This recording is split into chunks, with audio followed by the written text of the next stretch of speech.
ಈಗ R T O ಕಾಸು ಕೊಡ್ತೀರಾ ನೀವು? ಹಾಂ ಹಾಂ, ಎಷ್ಟು ಕೊಡ್ತೀರಾ? 400. ಎಷ್ಟು ಪಾಸಿಂಗ್ ಇದೆಯಾ? ಪಾಸಿಂಗ್ ಇದ್ರೂ ಕಾಸು ಕೊಡ್ಬೇಕಾ? ಎಷ್ಟು ಕೊಡ್ಬೇಕು?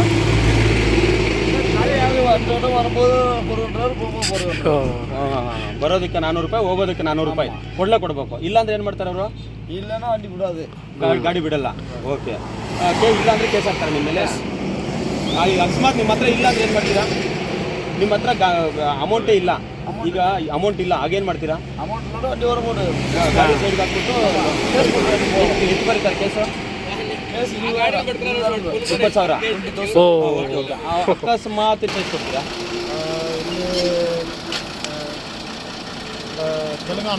ತೆಲುಗಿನೇ ಹೇಳಿ ಸ್ವಲ್ಪ. ಅಲ್ಲ, ಯಾವ ಭಾಷೆ ಬಂದರೆ ಆ ಭಾಷೆಯಲ್ಲಿ ಹೇಳಿ. தெலுங்கானாவில் இருக்காங்க. அடுத்து இது மகாராஷ்டிரா. ಮತ್ತು ಇಲ್ಲಿ ಎಷ್ಟು ಕೊಡ್ತೀರಾ ಬಾಗೇಪಲ್ಲಿಗೆ? ಇಲ್ಲಿ வந்து ಇಲ್ಲಿ 400 ಕೊಡ್ತೀವಿ, ಮಾಮೂಲು ಡೈಲಿ ಮಾಮೂಲಿನಾ? 400 ರೂಪಾಯಿ. 400 400. ಈಗ ಹೋಗ್ಬೇಕಾದ್ರೆ 400, ಬರಬೇಕಾದ್ರೆ 400. போகும்போது 400, வரும்போது 400. 12 இருக்குது. அதில் வழியில் ஆட்டு நிற்கிறாங்க. ಇದು ಸರ್ ಲಾತೂರು. ಏನು ಲೋಡು? ಇದು ಸಾಯತ್ತವರು.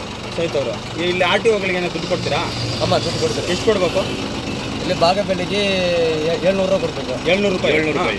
ಅಲ್ಲಿ ಮಹಾರಾಷ್ಟ್ರಕ್ಕೆ 900. ಓಕೆ. ಇಲ್ಲಿ ಎಷ್ಟು ಕೊಡ್ಬೇಕು? ಬಾಗೇಪಲ್ಲಿ 700 ರೂಪಾಯಿ. 14 ಮೇಲಿಂದ 700 ರೂಪಾಯಿ. ಅಕಸ್ಮಾತ್ ಟೋಲಲ್ಲಿ ಕಾಸು, ಈ ಆರ್ ಟಿ ಒ ಕಾಸು ಕೊಟ್ಟಿಲ್ಲ ಅಂದರೆ ಕೊಟ್ಟದ್ರ ಕೇಸ್ ಹಾಕ್ತೇನೆ, ಆಮೇಲೆ ಇದ್ದೇನೆ ಅವರು ಹೇಳ್ತಾರಾ? ಕೊಡಬೇಕಾಗುತ್ತೆ. ನೀವು ಊಟ ಇಲ್ಲ ಅಂದ್ರೂ? ಊಟ ಆಗಿಲ್ಲ ಅಂದ್ರೆ ಗಾಡಿ ಬಿಡಲ್ಲ. ಅವ್ರು ನೀವೇನ ಗೊತ್ತಾ ನಿಮಗೆ ಯಾರು ಹಾಕ್ತಾರೆ? ಅವ್ರು ಯಾರು ನಮ್ಗೆ ಗೊತ್ತಿಲ್ಲ. ಹೋಗುವಾಗೂ ಕೊಡಬೇಕು, ಬರುವಾಗೂ ಕೊಡಬೇಕು. ಹೋಗ್ಬೇಕು, ಬರಬೇಕು. ಖಾಲಿ ರೋಡ್ ಬಂದರೂ ಕೊಡಬೇಕು. ಎಲ್ಲ ಡಾಕ್ಯುಮೆಂಟ್ ಅದೇ ಏನು ಎಲ್ಲ ದಾಖಲೆಗಳಿದ್ರು. ಮತ್ತೆ ಇಲ್ಲಾಂದ್ರೆ ಏನು ಮಾಡ್ತಾರೆ ಅವರು? ಕೊಟ್ಟಿಲ್ಲ ಅಂದರೆ ಬರ್ತಾರೆ, ಹಿಂದೆ ಬಂದು ಚೂಸ್ ಮಾಡ್ತಾರಾ? ಚೇಸ್ ಮಾಡಿ ಇರೀತಾರೆ. ಬರ್ತಾರೆ ಹಿಂದೆ ಮುಂದೆ. ಈಗ ಎಷ್ಟು ಕಟ್ಟಕ್ಕೆ ಹೋಗ್ತಾ ಇದ್ರಿ ನೀವು? ಎಷ್ಟು ಕೊಡೋಕ್ಕೆ? 300 ರೂಪಾಯಿ ಕಟ್ಟಿ. ಇದೆಯಾ ಜಾಬಲ್ಲಿ? ಇಲ್ಲ, ಕ್ಯಾಶ್ ಇದೆಯಾ? ತೋರಿಸಿ ಅದು ಸ್ವಲ್ಪ.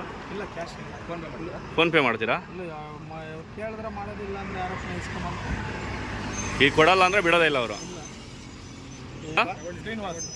ಶ್ರೀನಿವಾಸನ್ ಸಿಮೆಂಟ್ ಇದ್ರು ಇಲ್ಲೇ ಇದ್ರು 500 ರೂಪಾಯಿ ಕೊಡಬೇಕು. ಪಕ್ಕ ಇದ್ರು 500 ರೂಪಾಯಿ ಕೊಡಬೇಕು. ಬರೋಲ್ಲ. ಎಲ್ಲಿಂದ ಬರ್ತಾ ಇರೋದಣ್ಣ ನೀವು? ಲೋಡ್ ಎಲ್ಲಿಂದ ಬರ್ತಾ ಇರೋದು? ಲೋಡ್ ಅಂಗನವಾಡಿ ಯಾರಂದಿಲ್ಲ, ಅಡಿಗೆ ಅವರು ಯಾರಿಂದ. ಎಲ್ಲಿಂದ ಬರ್ತಾ ಇರೋದು ಇದು? ರಾಯಚೂರು. ನಿಮ್ಮ ಹೆಸರು? ರಾಜು. ಹೇಳಿಲ್ಲ ಅಂದರೆ ಕನ್ನಡ, ತೆಲುಗು. ಎಲ್ಲಿಂದ ಬರ್ತಾ? ಎಕನಿಗೆ ಹೊಸಣ ಇದೆ ಎಲ್ಲಿಂದ ಲೋಡ್ ಬರ್ತಾ ಇರೋದು? ಎಲ್ಲಿಂದ?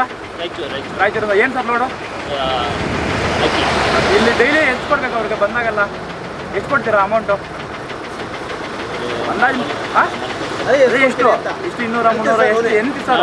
400. డాక్యుమెంట్లు అన్నీ ఉన్నా నన్ను ఇప్పిస్తారా? పక్కా అదే 400 రూపాయలు ఇప్పిస్తున్నారు. డాక్యుమెంట్ అన్నీ ఉన్నాయి. ఇలాదంటే ఏం చేస్తారా? అది ఇలాదంటే ఒక ತರ బెదిరించేది, కేసు పెడతారంటారా? ఎవరు? ಡೈಲಿ 100 ರೂಪಾಯಿ ಕಟ್ಟಲೇಬೇಕು. ದಾಖಲೆಯಲ್ಲಿ ಇದ್ರೂ ಕಟ್ಟಬೇಕಾ? ಹಾಂ. ಕಟ್ಟಿಲ್ಲ ಅಂದರೆ ಏನು ಮಾಡ್ತಾರೆ ಅವರು? ನಿಲ್ಲಿಸ್ಬಿಟ್ಟು ಹಾಂ ಯಾವ ಥರ ಆಗ್ತಾರೆ ಫೈನ್? ಅವ್ರೇನು ಕಟ್ಟಿಲ್ಲ ಅಂದರೆ ಏನು ಮಾಡ್ತಾರೆ? ಬಂದು ಚೋಸ್ ಮಾಡ್ತಾರಾ? ಹಾಂ. ಎಷ್ಟು ವರ್ಷದಿಂದ ಈ ಥರ ನಡೀತಿದೆ? ತೆಗೆದುಕೊಡ್ತೀವಿ. ಯಾಕಂದರೆ ಏನಾಗಿದೆ, ಈಗ ಪ್ರತಿಯೊಂದು ಕಡೆಯೂ ಈಗ ಅವರ ಪರ್ಮಿಟ್ ವೆರಿಫಿಕೇಷನ್ನು ಇವೆಲ್ಲ ಮಾಡ್ತಾಯಿರ್ತಾರೆ. ಆಮೇಲೆ ವೆಹಿಕಲ್ ಫಿಟ್ನೆಸ್ಸು ಇವೆಲ್ಲ ಮಾಡುವಂಥ ಸಂದರ್ಭದಲ್ಲಿ ಕೆಲವು ನಾನಾ ರೀತಿಯಾದಂಥ ಸಮಸ್ಯೆಗಳು ಬರ್ತಾಯಿದೆ. ಅದರಿಂದ ಅದ್ರ ಬಗ್ಗೆ ನಾವು ಹೆಚ್ಚು ದೂರ ಯಾರೋ ಹೇಳಿದ್ರು ಒಂದು ಮಾತ್ರಕ್ಕೆ ಕ್ರಮ ತೊಗೊಳೋದಕ್ಕೆ ಕಷ್ಟ ಆಗುತ್ತೆ. ನಿರ್ದಿಷ್ಟವಾಗಿ ನೀವು ಈಗ ಭಾಳಷ್ಟು ಕಡೆ ಸ್ಟಿಂಗ್ ಆಪ್ರೇಷನ್ನು ಮತ್ತೊಂದು ಮಾಡ್ತೀವಿ. ಆ ರೀತಿ ಬಂದಾಗ ತಕ್ಷಣ ತನಿಖೆಗೆ ಆರ್ಡ್ರ್ ಮಾಡ್ತೀವಿ, ಅವ್ರ ಮೇಲೆ ಕ್ರಮ ತೆಗೆದುಕೊಳ್ತೀವಿ. ಯಾವುದೇ ರೀತಿಯಲ್ಲಿ ಜನರಿಗೆ ಹಣ ಸುಲಿಗೆ ಮಾಡುವಂಥದ್ದಕ್ಕೆ ಅವಕಾಶ ಕೊಡೋದಿಲ್ಲ. ಸರ್, ನಾವು ಸ್ಟಿಂಗ್ ಆಪರೇಷನ್ ಮಾಡಿದಾಗ ಅವರೇ ಡ್ರೈವರ್ಸ್ ಹೇಳಿದ್ದಾರೆ ಸ್ವತಃ, ನಾವು ಎಲ್ಲ ದಾಖಲೆಗಳಿದ್ರು ಸಹ ಒಂದು ಲಾರಿಗೆ 800ರಿಂದ 900 ಕಟ್ಟಲೇಬೇಕು, ಇಲ್ಲಾಂದರೆ ನಮ್ಮನ್ನು ಚೇಸ್ ಮಾಡಿ ಟೋಲಲ್ಲಿ ನಿಲ್ಲಿಸ್ತಾರೆ. ಅಲ್ಲ, ಯಾರು ಅಧಿಕಾರಿಗಳು ಅಂತ ಅವ್ರ ಹೆಸರು ಹೇಳಿ. ಅದರಲ್ಲಿ 8-9 ಜನ ಇದ್ದಾರೆ ಸರ್. ಅದಕ್ಕೆ ಕೊಡಿ, ಅವ್ರ ಹೆಸರುಗಳೆಲ್ಲ ಕೊಡಿ. ನೀವು ಯಾರಿದ್ದಾರೆ ಅಧಿಕಾರಿಗಳಂದರೆ ಅವ್ರ ಮೇಲೆ ಒಂದು ತನಿಖೆ ಮಾಡಿಸೋದಕ್ಕೆ ಇದು ಮಾಡೋಣ. ನೀವು ಹೆಸರುಗಳು ಕೊಡಿ. ಹೆಸರುಗಳು ಕೊಡಿ, ಯಾರನ್ನ ದೂರದಾರ ಇರಬೇಕು. ಏನಾಗುತ್ತೆ ಈ ವ್ಯವಸ್ಥೆಯಲ್ಲಿ, ನಾಳೆ ನಾವು ಏನಾದರೂ ಕ್ರಮ ತಗೊಂಡ್ರೆ ನಾವು ಅದನ್ನು ನಾಳೆ ನಿರೂಪಣೆ ಮಾಡಬೇಕು, ಪ್ರೂಫ್ ಮಾಡಬೇಕು. ನಾವು ಪ್ರೂವ್ ಮಾಡಿಲ್ಲ ಅಂದರೆ ಅದು ನಾಳೆ ಬೆಳಗ್ಗೆ ಅವ್ರ ಮೇಲೆ ವಿನಾಕಾರಣ ಇವ್ರ ಮೇಲೆ ಕ್ರಮ ತಗೊಂಡ್ರೆ ಅಂತ ಬರ್ತದೆ. ಅದರಿಂದ ನಾವು ಯಾರಾದರೂ ದೂರದಾರರಿದ್ದಾಗ ಅದಕ್ಕೆ ಒಂದು ನಿರ್ದಿಷ್ಟವಾದಂಥ ಕ್ರಮ ತೆಗೆದುಕೊಳ್ಳಿಕ್ಕಾಗುತ್ತೆ. ದೂರದಾರೇ ಇಲ್ಲೇ ಇದ್ದಾಗ ಅದು ನಾಳೆ ಬೆಳಗ್ಗೆ ಲೀಗಲ್ಲಿ ಸ್ಟ್ಯಾಂಡ್ ಆಗೋಲ್ಲ. ತಕ್ಷಣಕ್ಕೆ ನಾವೇನೋ ಕ್ರಮ ತೊಗೊಳೋದಕ್ಕೆ ಮಾಡ್ಬೋದು, ನಾಳೆ ಯಾವ ರೀತಿ ತನಿಖೆ ಮಾಡಿದಾಗ ಅದಕ್ಕೆ ನಾವು ಸಬ್ಸ್ಟ್ಯಾನ್ಷಿಯೇಟ್ ಮಾಡಬೇಕಲ್ವಾ. ಅಂದರೆ ಸ್ವತಃ ಚಾಲಕರು ಹೇಳ್ತಿದ್ದಾರಲ್ಲ ಸರ್, ಚಾಲಕ ಯಾರು ಬಂದ